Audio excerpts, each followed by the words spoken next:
Hey crafty friends, welcome back to the channel. Today I wanted to talk a little bit about this weekend, and this weekend was my first 2-day craft show. Now, this craft show was in my hometown. It was about an hour and a half away from where I live now, so thankfully I didn't have to pay for a hotel or anything. I was able to stay at my parents' place, and that was nice. Otherwise, I would not be doing so hot when it comes to money and how all of that turned out this weekend.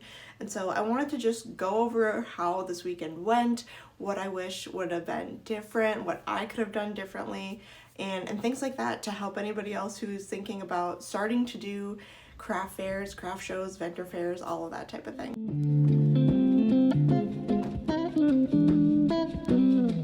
So the first thing I want to discuss is essentially just the event and the event organizer herself.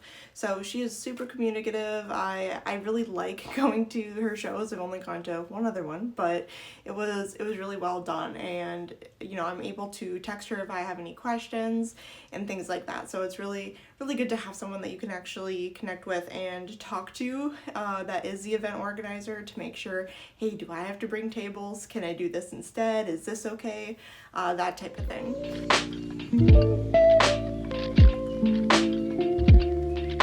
And so for the show itself, I was able to set up on Friday evening. So that's when I left my town and headed out and got most of that set up. Unfortunately, my car had some issues, and so I was not able to bring everything that I wanted to bring right away. So that had to be done on Saturday morning. But with that being said, I was setting up. It honestly, this time it took me about 2 hours to set up because I was kind of redoing everything. I was trying to figure out, do I want this here? Do I want this here? And because my items are so varied in materials and design in general, which is why my business is called Undefined by Design, I made sure that the two tables I had were very, very different. One was more colorful and the crochet creations that I have, and the other one was a lot more muted tones that had the polymer clay earrings and macrame pieces, keychains, and candle melts, things like that. And so something that I would let you know too is when you are setting up your booth, when you are creating your space, don't just think about it as, okay, I'm gonna set all this stuff up and make it look cutesy, but what do retail spaces do? And it's not because they're like corporate entities and they are very specific in this, and this. It's because they know what works, and retail spaces understand how customers actually shop.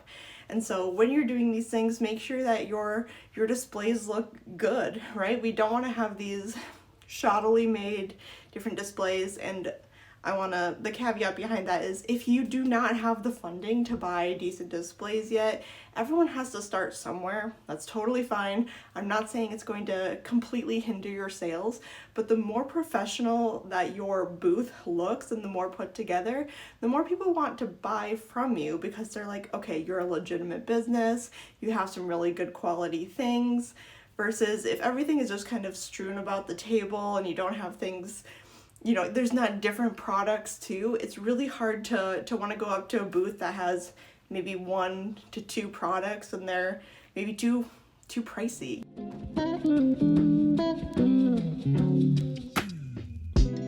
Alright, so when it comes to pricing, I'm not talking specifically about pricing your products, but just the prices that you have in your display, in your booth, all of that type of stuff. You definitely want to consider having varying products, varying display prices as well. And this is because a lot of people want to support you. They come by, they love your item. Maybe you're selling something for $250, $600, whatever it might be, and this person's like, I can't afford that right now. I don't have that kind of funding, and they'll walk away. If you have something that's at a slightly lower tier, I'm not saying lower quality or you have to charge less, but maybe try to think about other things that are at a lower tier so that people who do love your work can support you. I mean, this could be something as simple as making a few, stickers, or a sticker pack that's like $5 or something like that.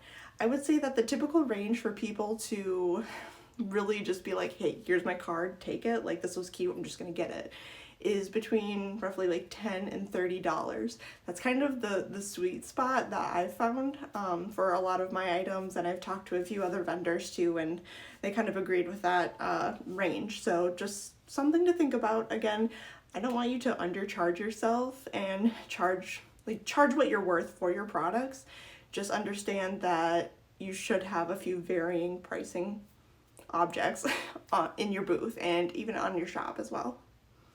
So like I mentioned, you want to have a nice professional looking booth and display area for your items as well, so it's more welcoming to people and people don't feel so rushed or just feel like they're gonna walk right by your booth if you have too many things. There's really a fine balance between having so much stuff on your table and not having enough. I've seen some people who cram literally every single object they brought onto a table. I will admit, I think mine is a little too crowded, but honestly, I was just trying to see, this was more of like a market research for me as well, because I wanted to see what products are selling. And I will double up on how much I make for the next show of those things.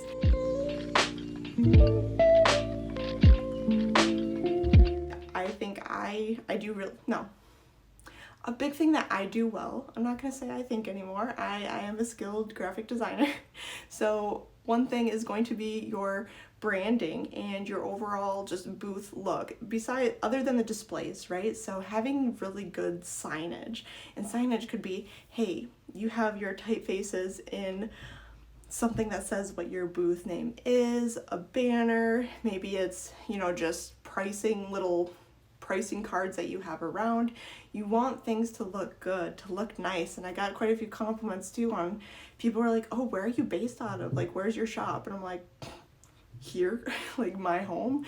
And so it feels really good when people think that you are, this big brand. And that's something you should strive for, is being more professional and having that cohesive look to your booth.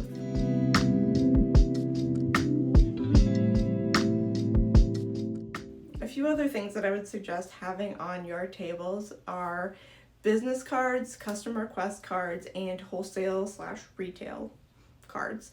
Now, business cards, make sure that you have them. I wasn't sure if anyone would actually pick them up or if people really care about business cards anymore, but I did print, I printed 18 off and just kind of threw a few of them around the table, had a spot for more of them as well. I made 18, 11 of them are gone. So 11 people took my card because they are interested in my products. So definitely have some business cards. When you make your business card, make sure your name is on it, your business name is on it, what you sell, and how they can get a hold of you or purchase your products. I've seen a lot of craft vendors, their business card says, hey, here's the name of my business and my email. Well, I don't remember who you are if I took a bunch of them. I don't know what it was that you even do, unless your name is like custom crochet, like if it's just, hey, pretty butterfly palace, I don't know, whatever, right? But if it's something like that and you make jewelry, I'm not gonna remember what you made with all of these other vendors around. So making sure that you have your name, business name, what you sell, and then how people can buy that product. And the next thing that I would do is have some kind of custom request form. Now, I have this on my table. I thought it'd be a good idea, and I'm glad I did, because I'm probably another 120 up because I've had these on my tables. So if you make, let's just say, for example, if you make earrings or jewelry and someone says, I love these so much, but do you have them in blue? Maybe you don't. You can say, I don't have these in blue right now, but if you fill out one of these custom request cards, I can do that for you. We can talk at a later date and I can contact you and we can discuss details back and forth. So I have had a few people fill out those custom request cards. And then the other one that I have is a wholesale/retail form. And so essentially you never know who are coming to these events. So if a small business or a retail space in town comes to you and they're like, hey, I love these products, would you consider selling wholesale to me and I sell them in my shop? That's when you go, heck yes you can, here's my information, please fill out this card and I will get a hold of you in the next few business days. something like that. But I think those three things are really important to have, other than that email list as well. So a few other things that you should always be thinking about and aware of is just your mannerisms while you're sitting at the booth and doing all of those things as well. Please have a smile on your face, be welcoming to people. If you're an introvert, I'm an introvert as well, and it's easy to look up and just enjoy other people's presence because they are coming to look at your items specifically if they are by your table. So show some gratitude, hey, thanks for coming out, like, appreciate it, like, oh, what types of things are you looking for, whatever it might be. I know it's small talk, but it can go a long way, and it can, create rapport with some people. Something that I would recommend having is an email list sign up. And so whenever someone would sign up for, I just had a list that said name, email, and I said, hey, if you sign up for my email list, I'll give you a little discount code for 10% off your online purchase. And so having some kind of incentive for people to give you their email is always good. If you don't have a website, maybe saying here's 10% off on my Etsy shop, wherever you're selling, right? So maybe things like that. But again, those email lists are so important because these are the people that can come to your shows over and over again if you're in the same place. They're also the people who, if they bought something from you already and you have a new product, they might buy that product as well. So again, having that email list is going to be really, really vital to your business, because if you have a high following on social media, or you have a lot of people on Etsy, but your Etsy shop gets shut down, or someone hacks into your social account, what do? You don't have anything that you can go back and get those people. So your email list is yours, your responsibility, something that you can use forever and always. So definitely have one of those.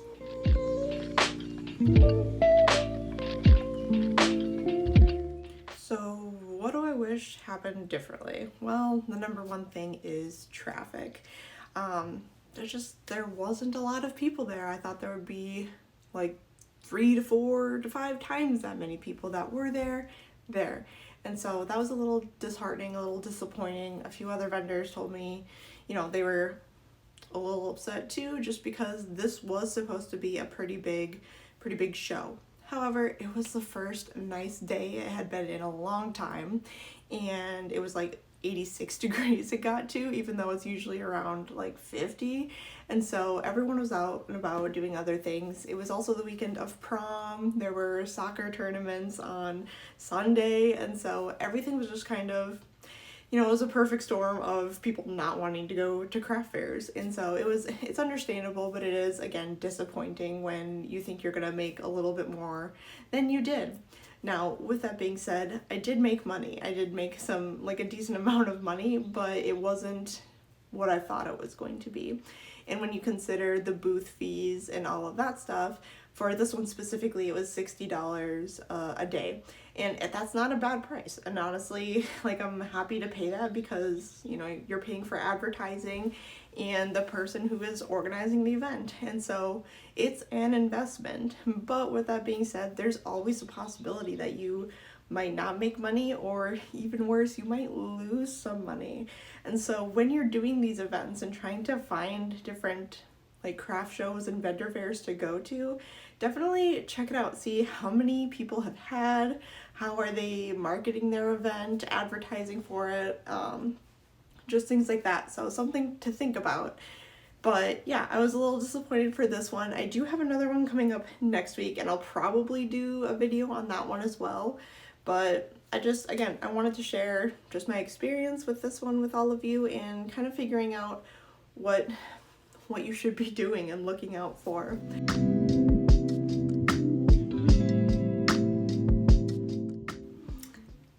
Another thing is having a car sucks. It sucks so badly for trying to get everything to and from, and all of the items that I have and displays and a cart and all of that type of stuff into a car is impossible for me personally. And so it sucks, right? Because you want to bring everything that you can. I was able to this time around because, again, I was at my parents' house, and so they were like, yeah, we can bring stuff too, thankfully. Otherwise, I would not have been able to fit everything into my vehicle. And in fact, I ended up leaving a cart that they bought me and several other things, and I'm really appreciative for that stuff, but I can't fit it in my vehicle and do everything else as well. So if you have an SUV, if you have all that stuff, you're probably good to go. But again, just something to note, because when I first started these, I'm like, oh cool, I'll just bring this display and I have to have this rack and have a cart, and then none of that is included in your actual products that you make. And so again, something to consider. You might have to figure out what you're leaving behind, and that can be really difficult to do as well, especially your first couple, because if you have different products, you want to bring everything to see what sells. And to be honest, we all want our entire table to sell out. And so hopefully that is the goal at some point. But again, just doing that market research, trying to figure out how many people are going to be at the event, how much stuff you can actually bring, all of those things are things to consider, and something that I never really thought about until I was packing up the car.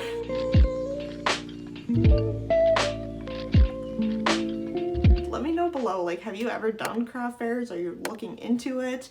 Are you, like, what things are you nervous or scared about getting into and thinking about when doing these events? Because I'd love to answer your questions and hopefully help make this process easier, because quite honestly, these events are a ton of fun. Like, it is fun to go there. You get lots of compliments. You feel good because people are loving the items that you are hand making.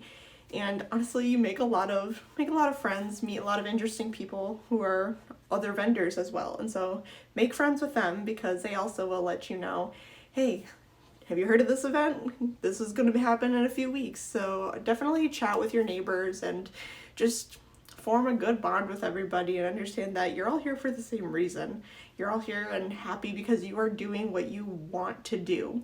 And so keep that in mind. Try not to make everything about, I need to make this much money and stuff like that, because the first one that I did, I had no idea what to expect. And I went into it kind of with a clean slate, like, whatever happens, happens. I just hope I get my money back. But when it came to this one, I was like, okay, this was a town that is not even half the size of where I'm going this time. If I made this much here, I should be able to make this much. And I was off, like, I thought I was going to make double what I did. Again, these things happen. I'm not sitting here like trying to complain about the event. It's just, you have to realize that it's not always going to go the way that you think, and you honestly will never know exactly how an event is going to go, even if you've been to it before. So again, just some things to consider. I hope this was informative for all of you. If you like videos like this or want to know, more or have questions, let me know in the comments, and definitely subscribe to the channel, because I'm going to talk a lot about, just crafting and being a handmade business owner, things that you can do to increase your sales and, the craft fair things, all of this type of stuff. But I want to cover all of it, because a lot of people will, just talk about craft fairs or just talk about the business side of things. But I want to help you understand how all of it comes together. So what do you think? Are there any questions that you have about vendor fairs and craft fairs? What do you want to know in the comments? Please let me know. I can address some of these in the next video that I do. Again, I am having another craft show coming up next week, and so I'll probably discuss a little more during that one too. Try to take a little more video of the booth space that I have.